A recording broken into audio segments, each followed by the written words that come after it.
माननीय विरोधी दल नेता नवीन पट्टनायक नेतृत्व में जेबेठू विजु जनता दल गठित है सरकार 24 वर्ष रहा भितर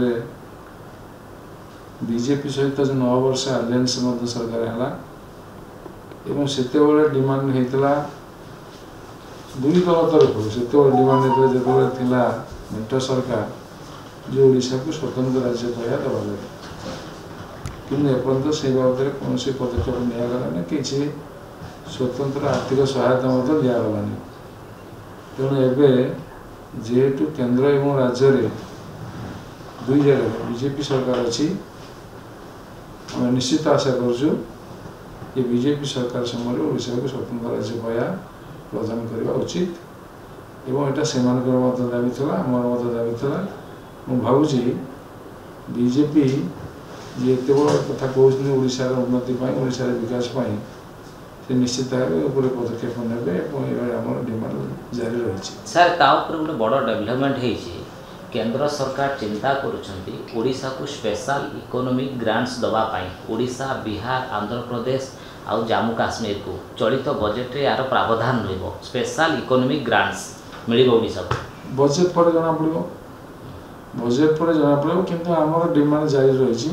ओडिशा को स्वतंत्र राज्य पाया मान्यता दवा भावुं नुआ सरकार जो स्पेशल इकोनॉमिक ग्रांट द्वारा ओडिशा आउरी अधिक हम इसका बजेट पर जना पड़ो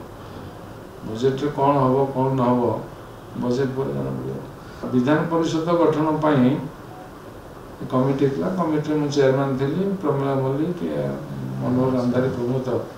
से सभ्य थे आम 4-5 स्टेट बुलिक देखिलु विधान परिषद विभिन्न जगह भल कार्य आसूची जमी केंद्र राज्यसभा सेमती स्टेट मानक विधान परिषद कार्यक्रम जारी रहे तेणु से बहुत किसी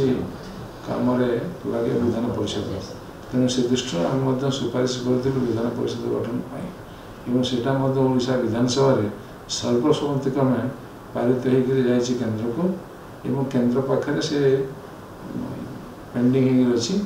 केंद्र यदि चाहिए तार विधान परिषद कर कौन असुविधा नहीं बीजेपी भूमिका कौन हम आम माननीय विरोधी दल नेता से जो नवीन पट्टनायक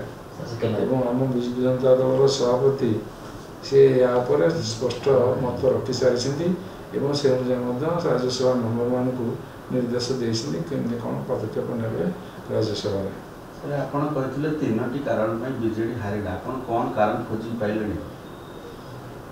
कहते खूब शीघ्र